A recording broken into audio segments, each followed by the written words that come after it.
Yeah, we back. Now, today's gonna be an interesting video. Today's gonna be a follow-up to a piece of content that I dropped way back. For those of y'all who've been following me for a while, you remember I had dropped a story about how this one dude, he went to his girlfriend's house, but he just started meeting this chick. Like, he just started messing with her recently. And then the father of her children came by the house to drop off the kid. And one thing led to another. They got into a big shootout directly in front of the house. Now, I dropped that weeks ago. I don't even remember what it's called, but for those of y'all who've been following me for a while, you remember what I'm talking about. And in that video, I shared my own personal story about how I had to deal with a chick's crazy ex-boyfriend. Now, I didn't get into a physical confrontation or a shootout with this dude, but I did end up saving that chick's life. But anyways, for those of y'all who are new here, you're gonna have to dig up in the catalog and find that video yourself. Today, I'm gonna jump right into the footage. The brother who I got up on the screen right now, he got a story to tell. And not only that, he has a lot of wise pieces of information to share with us as well. So, not wasting no time, I'm gonna jump right into it. And as you know, I'm gonna come back with my commentary. Let's go. Quick story time. Situation, 2003. Uncle sets me up with a chick that he works with. I think nothing of it. Chocolate, she bad, okay. Go to her crib. Sitting there, we are enjoying each other's company. We're getting close, we're busting it up. All of a sudden, her phone rings about 10 times in about 5 minutes. I think nothing of it. Does it again. Now this time about 20 times, 25 times in about 15 minutes. Now I'm looking at her like, yo, you want to answer that? She gives me the, nah, I know who it is. You want to let me know who it is?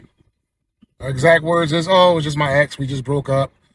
You know, ain't about nothing. He just can't take no for an answer. And I'm like, you sure I should be over here? She say, yeah.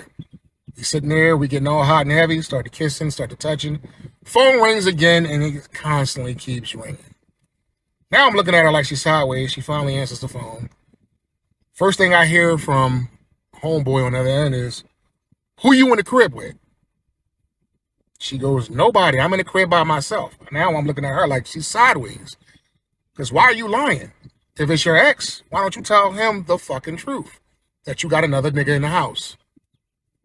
All of a sudden, he goes, all right, well, if you ain't in the house by yourself, come open the door. Her eyes got big as fucking a bubbled eyes Benz. Like she just literally got in the... And you can see the fear come across. I've never seen somebody so chocolate turn so white so fast. When she did that, I stood up. I adjusted my clothes because, you know, we was about to get a little hot and heavy. I had to adjust myself real quick. Literally adjusted my waistband, and I pulled out the 45 that I had on me. Cocked one, put it in the chamber, took the safety off. And I told her, I put on my jacket. I said, let's go. And she looked at me, why you got that in my house? We're not playing these type of games. I'm not about to lose my life because you want to lie. When she opened the door, 3 of his boys came in. All 3 of them had teardrop tattoos on their face. When I had my burner out, they all knew what it was hitting for. Excuse me, I'm walking out the door. You talk to your woman. Listen, gentlemen, a lot of these chicks be gassing us up. Don't go to their crib if you ain't tooled up, because it might be the last time. And a lot of them will put our freedom on the line because if something would have went off, everybody would have had to go because I can't leave no witnesses. So be careful if you're going to be on the females' houses. Even when I drive out of state, that joint stay in the damn trunk. Yeah, we back. Now, brothers, I'm going to talk about similarities in his situation that I found in my situation. So you could kind of notice patterns when you're moving around and meeting new people on the street. The first thing he said that stuck out to me was he cannot take no for an answer. In my situation, it was the same thing. In fact, the homie had texted her. She sent me a screenshot of his text. Homie said he gonna take his life. Homie texted her at like 3 in the morning, said, I'm sitting in my car right now. I got the tool on me and I'm gonna take my life if you don't stop talking to him. And I'm not gonna go through the whole story again from the past video, but I'm just gonna summarize it. In my situation, it was the same thing. He wasn't taking no for an answer. Cause you know how it is. When a chick meets somebody new who piques her interest on a very high level, all them other dudes she was messing with, man, they start getting put to the side, bro. They start getting put in the back seat, in the trunk. She stopped answering texts and calls because she got her focus on this new guy. So I'm dealing with his chick. I'm dealing with his, well, I don't want to say his chick, but I'm dealing with my new chick at the time. I don't mess with her anymore, but at the time, I'm dealing with my new chick. So she tells me that she cut things off with him because she wanted to place her focus in my direction. And she told me that she didn't really see a future going anywhere far with him. And ever since she told him that, bro, He would be popping up at the apartment 2, 3 in the morning. He'd be popping up all times of the day, calling, texting, popping up at her office. Bro, he was bugging out. And it wasn't like this dude was a bum, or it wasn't like this dude couldn't get other women. I don't know what it was, but he was just fixated on her specifically. If he was in his right mind, he could have easily understood, man, I'll be all right. I get somebody new. It is what it is. He had a career. He owned a house. He was doing his thing for a black man of his age. He was a few years older than me, but for whatever reason, he just refused to let it go. And I had told her, as soon as she had told me that as soon as a guy starts talking about that he's giving you an ultimatum and he's willing to take his life if it doesn't go his way, I told her immediately, hey, move out your apartment, move out your crib, go to your parents' house, go to your friend's house, get up out that spot, because he's talking crazy right now. If he's willing to take himself out, what's stopping him from taking you out? But for whatever reason, she wasn't listening to me. And long story short, I ended up having to call the sheriffs, the police department. I had to save that chick's life, man. If I didn't call the police at the time that I called the police, who knows if she would still be with us to this very day. And I'm not even lying. Another similarity I found between his story and my story is how the women in both scenarios minimized the threat. They didn't take the threat seriously. Where the man was on alert, where the man was on guard, where the man was providing advice and wisdom to the situation, but for whatever reason, she couldn't sense the danger. As soon as she sent me that screenshot of the dude texting her that he's willing to take himself out the game, that he's willing to take his own life, I told her, hey, get up out that spot, man. Move out your crib. Just move out your crib, get a new office space, just go out of town, do whatever you need to do, because he's talking wild. But for whatever reason, she was like, nah, it's all good. I'm gonna talk to him. After work, I'm gonna talk to him. I'm gonna call him. It's all good. Don't worry about nothing. Don't stress it. And eventually, that dude popped up at her apartment with his weapon on deck, forced her to call my phone, and then talk about how, listen, I can't speak to you no more. We can't talk no more, whatever. And then after that, she had texted my phone and was like, he's in my apartment right now talking crazy. He got a weapon in his hand right now, things like that. So I immediately called the authorities. I'm not playing around with that. I immediately called the authorities. I already know what it is. This guy been talking about taking himself out the game. He came to the apartment with the goddamn weapon. Now keep in mind, this was a chick that I had down in Florida. So you know how the folks in Florida get down. Even though he came with a weapon, she got weapons on deck too, bro. She got handguns. She got big shit. But she had it tucked away in the crib in her bedroom. He already had the gun in his hand, so it was nothing she could do. He had to drop on her. So I'm calling the authorities. I give him the address, and after a while, she stopped answering my text. She stopped answering my call. And later on when we spoke, she had told me that for a long time in the apartment, he was basically holding her at gunpoint, telling her to unlock her phone, going through the Instagram. For some reason, bro, he just couldn't tolerate it. He just couldn't tolerate the fact that I was dealing with his shit. Like, I don't know what it was. Long story short, the authorities came, disarmed the situation, got everything in order, locked him up.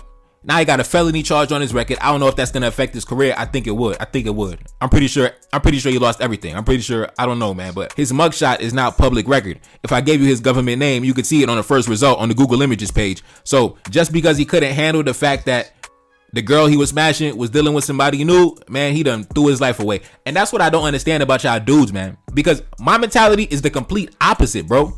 If I'm texting a chick, if I'm calling a chick, she not texting back, she not giving me the same motion, she not giving me the same energy, bro, I'm gone, bro. I'm gone. I'm not about to be popping up at 3 a.m. talking about answer the phone, or I'm gonna kill myself. Like, what? I'm not gonna say what? I don't understand y'all boys, man. I'm not gonna be popping up at the crib, breaking down the door, trying to have a shootout, trying to have a fight.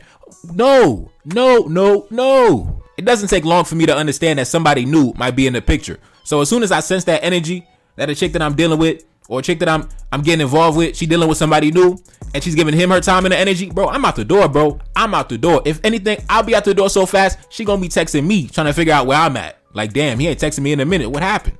Damn. She gonna be the one thinking about me, bro. I'm not trying to break into her apartment and hold the chick at gunpoint, go through the phone. No, bro, y'all dudes is crazy out here, bro. Y'all dudes is really crazy, man, and I really don't understand it. Bro. Me, I'm the complete opposite. As soon as I'm not sense the proper energy or a chick trying to play me, I'm gone, bro. Blocking your number, blocking your Instagram. I'm not about to be popping up at your house, your job, your office.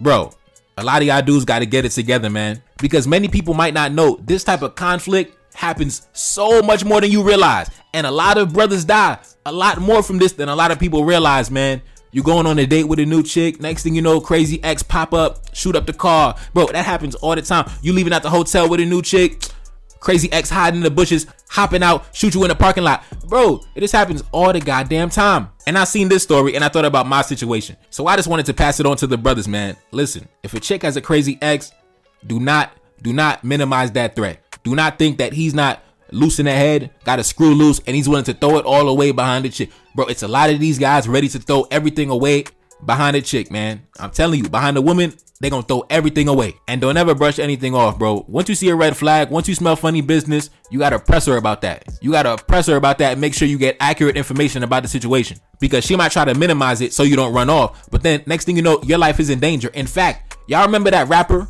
by the name of Trouble from Atlanta who passed away? When did he pass away? Let me look that up real quick, man. The rapper Trouble, he died in the same exact circumstance. In fact, take a look up on the screen. This headline from GQ magazine. It said, Atlanta rapper Trouble was allegedly shot and killed by a woman's scornful ex. Bro, Trouble had left out the club. He had left out the spot and he was drunk. You know how it is, man. So he goes to the chick's house that he was smashing.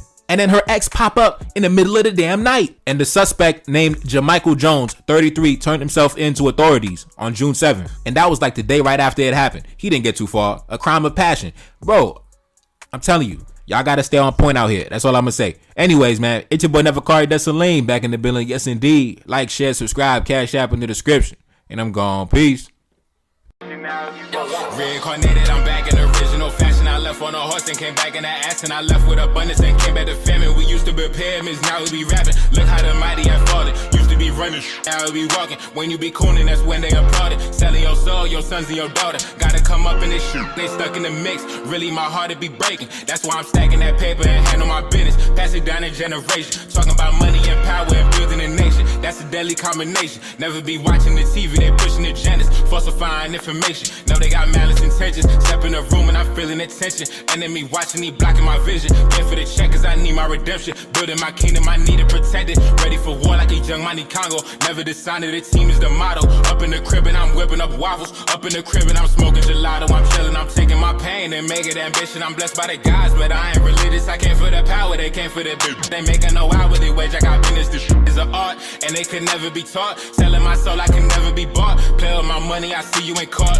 Run to the check and I do it for sport. Babylon falling, I go to the source. Packing my luggage and go overseas. Shorty be with me and she so elite. Shorty be chocolate, I'm calling her Hershey. Secret intelligence probably gon' murk me. Don't fuck with brands cause nigga I'm Haitian. Say the wrong shit and get smack in their faces.